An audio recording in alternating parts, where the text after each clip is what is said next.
I still remember Claire's face turning bright red as I slid the prenup across the table. The restaurant fell silent. Claire, 7 months pregnant and gripping Alex's hand, realized her plan was falling apart. Alex looked from confused to panicked as I calmly pointed to Clause 16b. Any child from an affair gets no claim to Harper assets. Soft holiday music played, clashing with the thick tension. I never imagined our anniversary dinner would end like this, but when your husband's pregnant assistant claims he's the father, sometimes the prenup you insisted on years ago is your best weapon. Before we dive back in, let us know where you're tuning in from. If this story resonates with you, don't forget to hit that subscribe button because tomorrow, I've got something even more special lined up just for you. I still remember the exact shade of crimson that flooded Lila's face when I slid the prenup document across the polished mahogany table at the restaurant. Silence fell like a heavy curtain over the room as Lila, 7 months pregnant and clutching Ethan's hand, realized that her carefully crafted plan was unraveling. Ethan's expression shifted from confusion to panic as I calmly pointed to Clause 16b.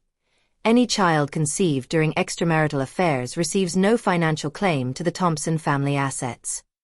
The holiday music playing softly in the background sounded almost absurd against the thick tension that filled the air. I hadn't planned for our anniversary dinner to unravel like this. But when your husband's pregnant assistant shows up claiming he's the father, sometimes the prenup you insisted on 5 years ago becomes your strongest ally. My name is Olivia Thompson, and 5 years ago I was walking down the aisle toward Ethan, the most charming tech entrepreneur that Seattle had produced. We met at a charity gala where I was coordinating the silent auction for the Children's Hospital. He donated a ridiculous sum for a weekend at his cabin in the Cascades, and then immediately asked if I'd join him. I laughed, thinking he was joking. He wasn't. 6 months later, we were engaged.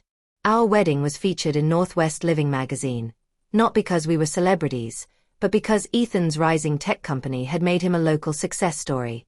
Thompson Technologies had grown from a startup in his garage to a $30 million business with clients all over the country.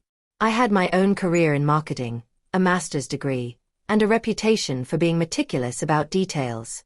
That's why, despite Ethan's romantic protests, I insisted on a prenuptial agreement. "We don't need that, Liv," he said, pulling me close in our downtown apartment the night before the lawyers' meeting. "What's mine is yours, always." "It's not about trust," I explained, running my fingers through his dark hair. "It's about being smart. My parents lost everything in their divorce. I won't make that mistake." He signed it eventually.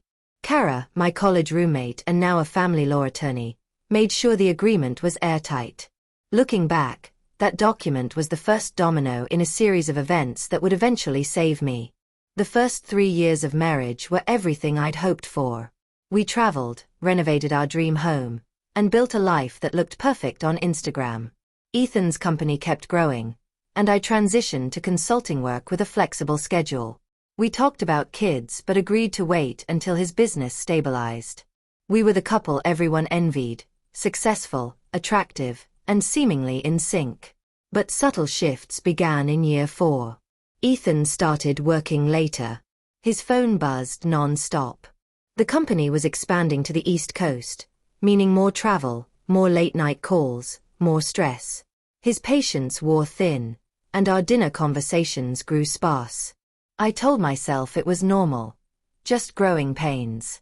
Then came Nina. "I hired an executive assistant," Ethan announced one evening, his eyes bright with excitement. "MBA from Northwestern, experience at 2 startups. She'll handle my calendar, travel, communications." I've been drowning. I was relieved. Maybe this meant more time for us, less pressure. I met Nina 3 weeks later at a company event. She was striking, auburn hair, poised confidence, and sharp intelligence. She anticipated Ethan's needs before he voiced them, her hand lingering just a bit too long on his arm when she laughed at his jokes. "She's attentive," I commented one night on the drive home. "That's her job," Ethan said, voice defensive. "To anticipate what I need before I need it." A small warning flare went off in my mind, but I chose to ignore it. Over the next 6 months, Nina became central to Ethan's life, and less so to mine. She reorganized his office, restructured client management, and was indispensable. Her texts to him came at all hours, even weekends. Always work-related, he said. But the constant connection between them excluded me. Do you really need to respond to that now?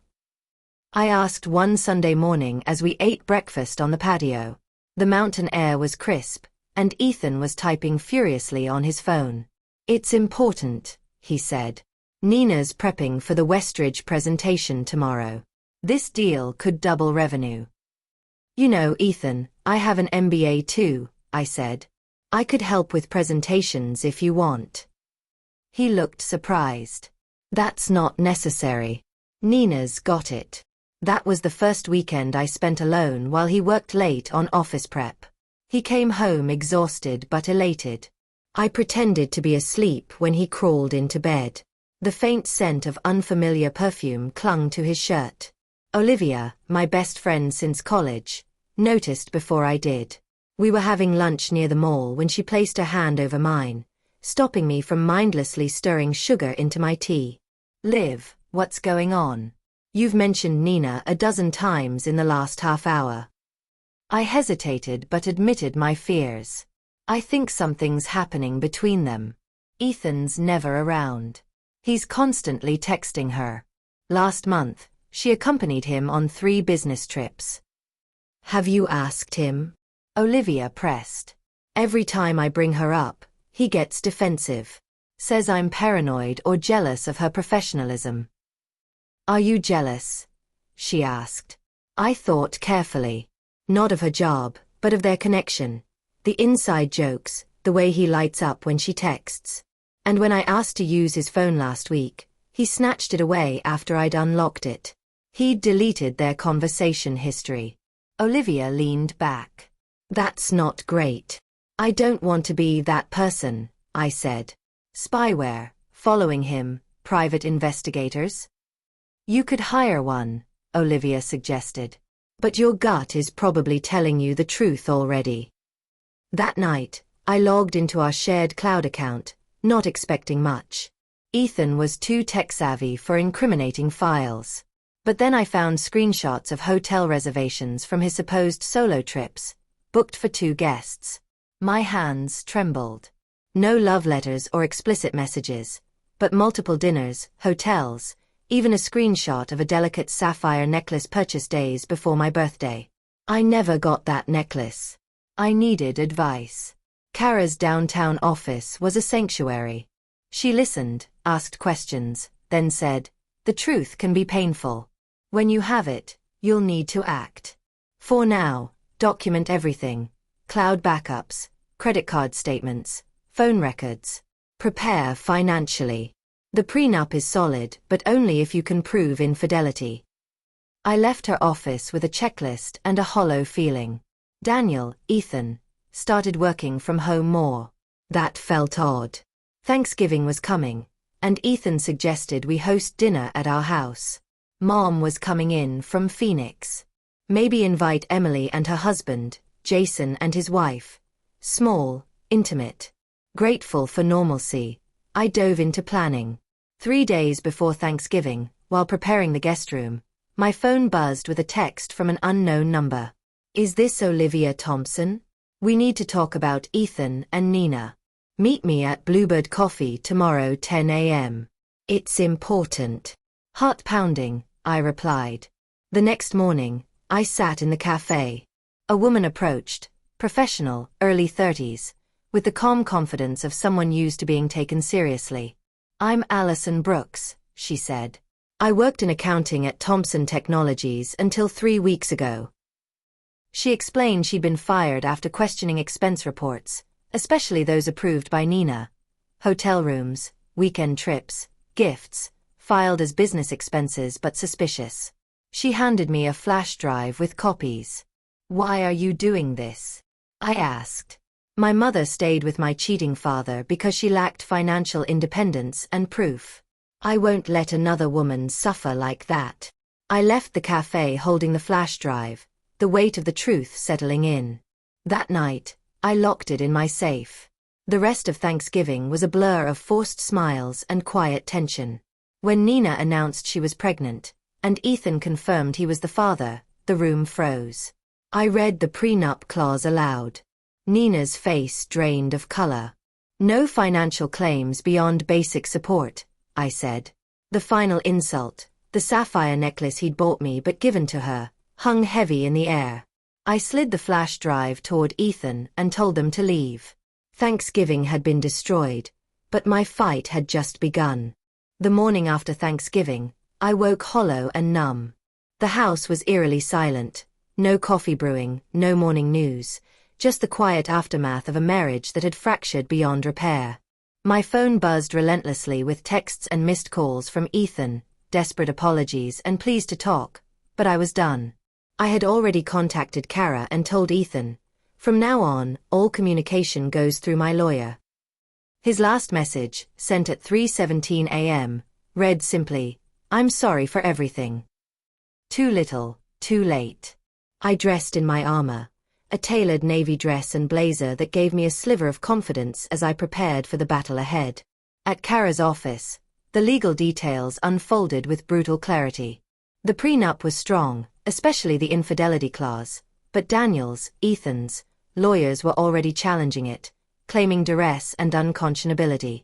More damning was his fabricated affidavit accusing me of having an affair early in our marriage, an outright lie meant to muddy the waters. I named the alleged affair partner, James Everett, a former client with whom I'd worked strictly professionally years ago. Kara explained this was a common defense tactic, trying to create a parallel narrative of mutual betrayal. It felt like another punch to the gut. But I wasn't alone. Elaine, my former boss, rallied to my side, ready to testify to my professionalism and refute the lies. Then came an unexpected text from Nina. She wanted to meet alone. Against better judgment, and what Kara would have advised, I agreed. We met at a busy cafe in Cherry Creek, public and neutral. Nina looked smaller than before, her pregnancy more pronounced but her eyes guarded. She apologized for Thanksgiving, saying she believed I knew about the pregnancy and that Ethan had told me everything. Clearly, that was a lie. She shared things Ethan hadn't, his plans to fight the prenup, his lies about my affair, and his attempts to manipulate us both. She even revealed something bigger, the company's financial troubles. Ethan had been hiding cash flow problems from the board, using creative accounting to keep up appearances. This was huge. I immediately called Kara to relay everything. The legal gears shifted into high gear. Kara prepared to request detailed financial disclosures and creditor communications to expose Ethan's mismanagement. For the first time, I felt like I was taking control. Moving out of our home to stay with Emily and Mark was painful but necessary. Their generosity provided sanctuary while I began to rebuild. I found a sleek apartment downtown, a fresh start in every sense, and slowly reconnected with my professional identity, updating LinkedIn and meeting old colleagues. Elaine encouraged me to consider consulting work, offering flexibility during the divorce and a way to rebuild my career. By late December, I felt a fragile hope stirring beneath the grief. But then the legal fight intensified. Ethan's team formally challenged the prenup, claiming the clause about children born from affairs was invalid. And they accused me of the fabricated affair. I gathered evidence, testimony, and character witnesses to fight back. Meanwhile, the financial revelations about Ethan's company gave me leverage. At the settlement conference, Kara presented the evidence linking Ethan's misuse of company funds to his personal misconduct, forcing his lawyers to concede more than I expected. We negotiated hard but fairly. Ethan wanted to avoid trial and public humiliation. I wanted a clean break with fair terms. We agreed on fair valuation of assets, including my shares in the company, a substantial cash settlement, and continued ownership of the mountain cabin that had been our refuge. Throughout it all, I rediscovered my strength. At one point, Ethan tried to appeal to nostalgia, reminding me of the life we'd built together. I smiled sadly and told him that he had fundamentally misunderstood me, that my dignity and self-respect mattered more than any shared history or company interests. Our private conversation was tense but productive. I was firm. I wanted no ongoing entanglements with him or Nina beyond the settlement. The legal process, brutal as it was, became a path toward my independence. By early spring, the divorce was finalized. Ethan did not attend the brief courthouse proceeding. The weight of the past months began to lift. I reclaimed my maiden name, Jordan, and bought a townhouse in a new neighborhood, styling it entirely in my own taste. At a small dinner with friends, I toasted to unexpected journeys and the strength found along the way. The sapphire necklace, a symbol of betrayal, was donated to charity, closing the painful circle. Daniel's betrayal had nearly destroyed me, but it also set me free. The prenup, once a formality I thought unnecessary, had become the foundation of my liberation. And as I looked forward, I knew I was ready to build a life entirely on my own terms. The months following the finalization of my divorce were a mixture of bittersweet milestones and unexpected opportunities. Each morning I awoke in my new townhouse, the sunlight streaming through the large windows, a quiet reminder that I was no longer living in the shadow of my past. This space, with its clean lines and fresh paint, was mine, uncomplicated by memories or betrayals. I threw myself into rebuilding my consulting business. The first few projects were small, helping local startups refine their brand messaging, guiding nonprofits on outreach strategies. But with every client, my confidence grew. My calendar slowly filled with calls and meetings, and I found myself looking forward to work in a way I hadn't in years. The professional world I'd once stepped away from had welcomed me back with open arms. Elaine remained a constant supporter, connecting me to contacts and encouraging me to stretch beyond my comfort zone. One afternoon, while reviewing a marketing plan for a tech firm, she said with a grin, "You're not just surviving, Rachel. You're thriving." I smiled, though I knew the journey was far from over. The legal battles with Ethan's team were mostly behind me, but the emotional weight lingered. Trust, once shattered, is never fully restored. One unexpected source of strength came from Emily and Mark. They had been my sanctuary throughout the turmoil, offering their home and their hearts without hesitation. Emily and I had late-night talks about boundaries, self-worth, and the kind of life I wanted to build moving forward. Mark's quiet support was a steady anchor, a reminder that family could be chosen as much as born into. I also found myself slowly opening up to new friendships. At a networking event, I met Jordan, a graphic designer with a quick wit and a penchant for late-night brainstorming sessions. Our conversations, initially about work, soon drifted to more personal topics. It was comforting to connect with someone who saw me as more than Ethan's ex-wife. Meanwhile, the mountain cabin in Aspen became a refuge. I spent weekends there, wrapped in cozy sweaters and thick scarves, watching the snow blanket the world in white. It was a place where I could breathe deeply, free from the noise of the city and the ghosts of my former life. Sitting by the stone fireplace, I allowed myself to dream again, to imagine a future unshackled by betrayal. Of course, not every moment was peaceful. There were days when grief hit me unexpectedly, a pang of loss triggered by a song, a scent, or a fleeting memory. I reminded myself that healing wasn't linear, that strength included acknowledging vulnerability. Professionally, my consulting firm began to gain traction. I hired an assistant, carefully vetted and trustworthy, who managed the growing influx of clients with efficiency and grace. The challenges of entrepreneurship were exhilarating, offering a sense of control I hadn't felt in years. One afternoon, a call from Kara brought me back to the legal front.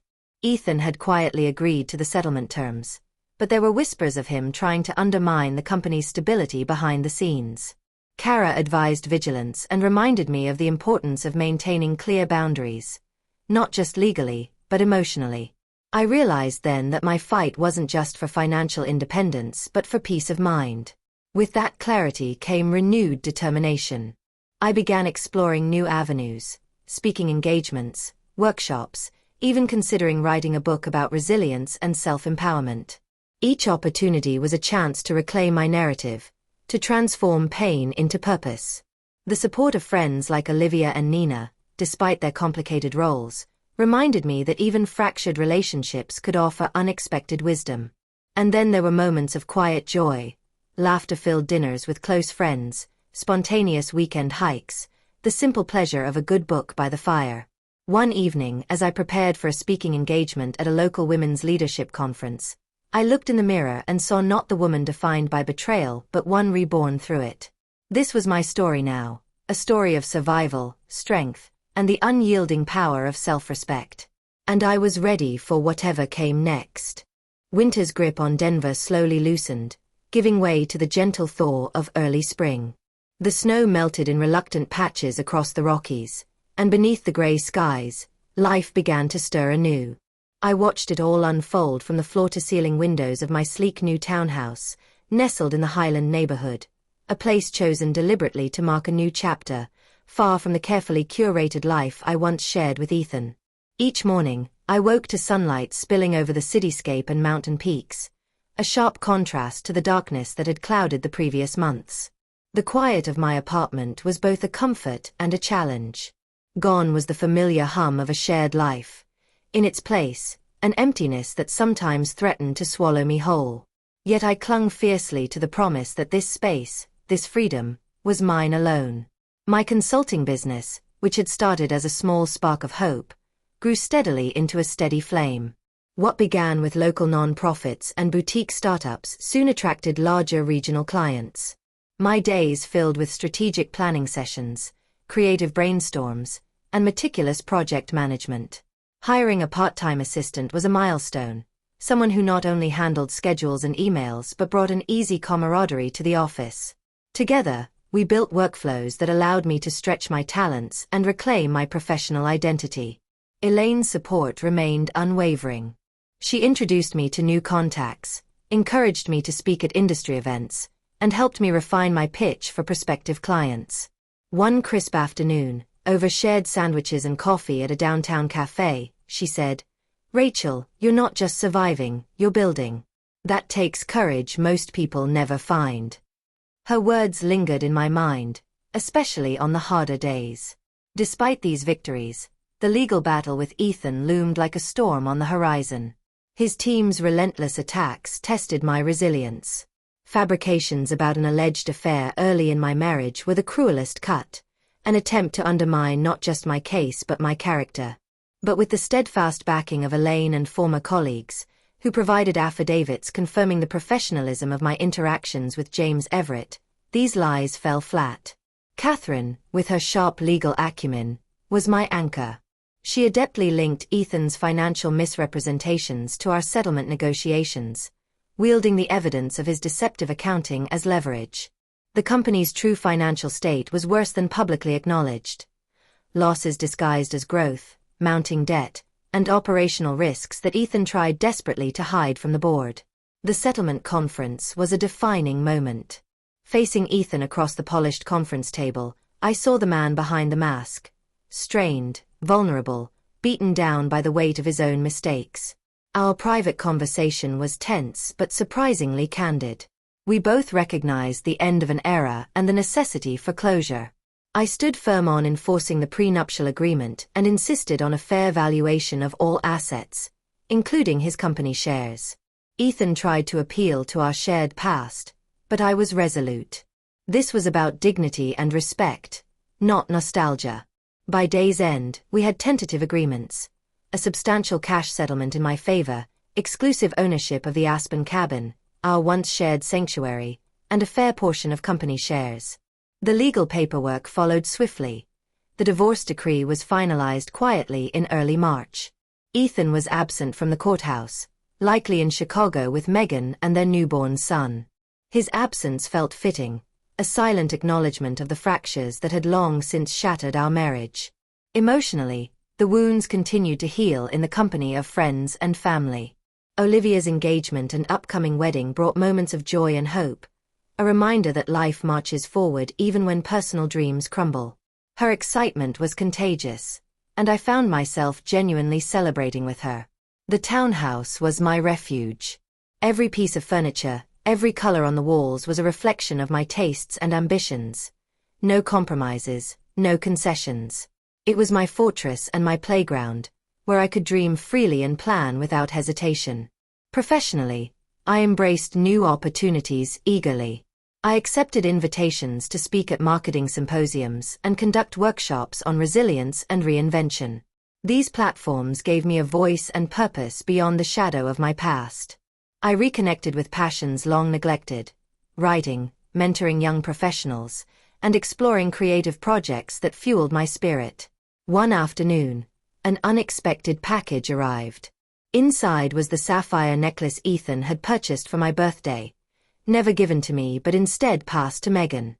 Alongside it, a note, brief and contrite: "This was always meant for you. I'm sorry." I placed the necklace carefully in a drawer and, days later, donated it to the Children's Hospital charity where our story had begun. That gesture, both symbolic and final, marked a turning point, a release of the past and a step into the future. The following holiday season, I hosted a modest gathering. Friends and family filled the room with warmth and laughter, a stark contrast to the tense, fractured Thanksgiving a year before. We toasted new beginnings, to strength found in vulnerability, and to the women who had refused to be broken. As I lifted my glass, I silently thanked the woman I once was, the one who had insisted on the prenuptial agreement, who had safeguarded her future with clear eyes and fierce love for herself. That clause had been more than a legal document. It had been a lifeline, a shield, and ultimately, the foundation for my rebirth. Now, standing on the other side of betrayal and loss, I was no longer defined by what had been taken from me. I was defined by what I had reclaimed: my autonomy, my dreams, and my voice. The road ahead was still uncertain, but it was mine to walk, with strength, grace, and hope. The chill of winter gave way gradually to the tentative warmth of early spring, and with it came a shift not only in the landscape but in my own spirit. Denver's snow-capped mountains melted into gentle streams. Bare branches slowly sprouted delicate buds. The city breathed new life, and so did I. After the divorce decree was finalized in the quiet, formal courthouse proceedings, a wave of relief washed over me.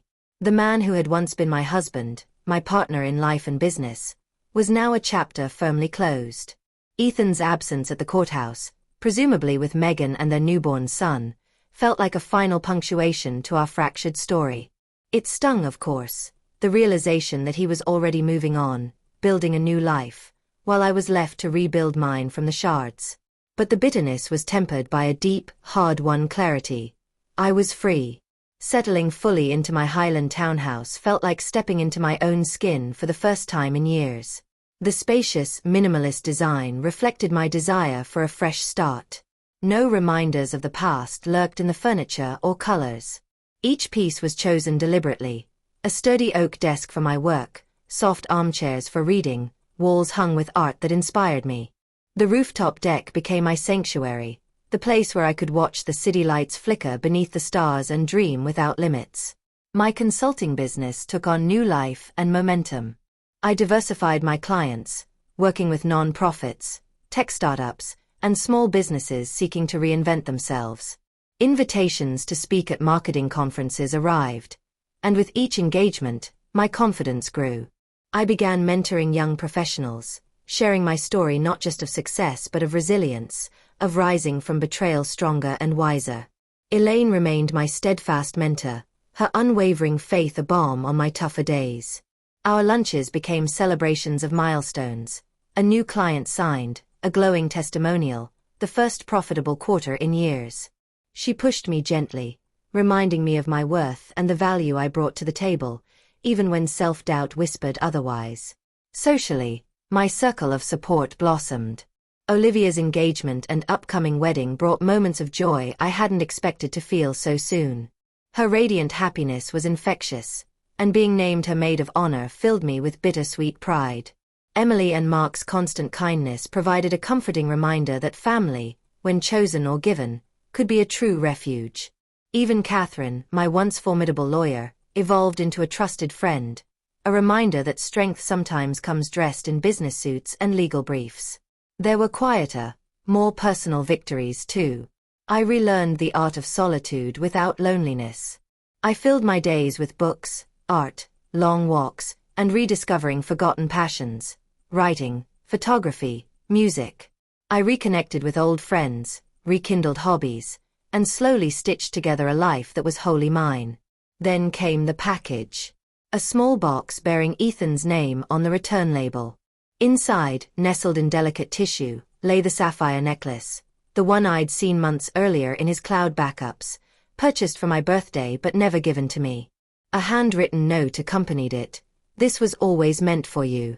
One of many promises I failed to keep. I'm sorry." The gesture felt hollow, a cold echo of broken vows and discarded love. Without hesitation, I placed the necklace in my desk drawer. Days later, I donated it to the Children's Hospital charity, the very place where our story had first begun, years ago at that gala where Ethan and I had met. The symmetry was striking, the necklace's journey closing a circle that had started with hope and ended with clear-eyed resolve. The first anniversary of that unforgettable Thanksgiving arrived quietly. I chose to host a small, informal gathering at my home. Friends and family filled the room with warmth, laughter, and gentle kindness, a stark contrast to the tense atmosphere of a year before. We toasted new beginnings, the strength born of hardship, and the unexpected grace found in letting go. I raised my glass to those present and silently thanked the younger Rachel, the woman who had insisted on that prenuptial agreement despite love's sweet assurances. That legal clause had been far more than cold pragmatism. It had been my lifeline, my shield, and the foundation of my rebirth. Looking around at the faces of those who had stood by me, I realized how far I'd come. The woman who once felt shattered and lost was now emerging stronger, clearer, and more authentic than ever. Professionally, the coming months brought exciting growth. New clients and projects filled my calendar, and I hired a full-time assistant who brought energy and efficiency to my business. I began developing workshops focused on resilience and personal branding, sharing my journey as a blueprint for others seeking reinvention. At home, I cultivated a garden on my rooftop deck, a small patch of green where I planted tulips, herbs, and wildflowers. Tending it became a daily ritual, a metaphor for my life's renewal. Watching the first blossoms unfold was a quiet triumph over the pain and loss that had preceded it. Romantically, I remained cautious but open. I learned to love myself first, to embrace my worth independent of any partner. Dates were tentative, explorations of what connection could mean now that my boundaries were clearer and my past wounds acknowledged. The future remained unwritten, but the blank pages no longer intimidated me. They called to me with possibility and hope. As spring ripened into summer, I reflected on the paradox of my journey. Betrayal had stripped away my illusions, but it had also freed me to reclaim my truth. The prenuptial agreement, once dismissed as cold formality, had become my instrument of liberation, proof that foresight and self-respect could prevail even in the darkest moments. Now, I was ready to build a life on my own terms, stronger, wiser, and unshackled. Whatever challenges lay ahead, I would face them with courage, grounded in the knowledge that I was enough, whole and worthy, just as I am.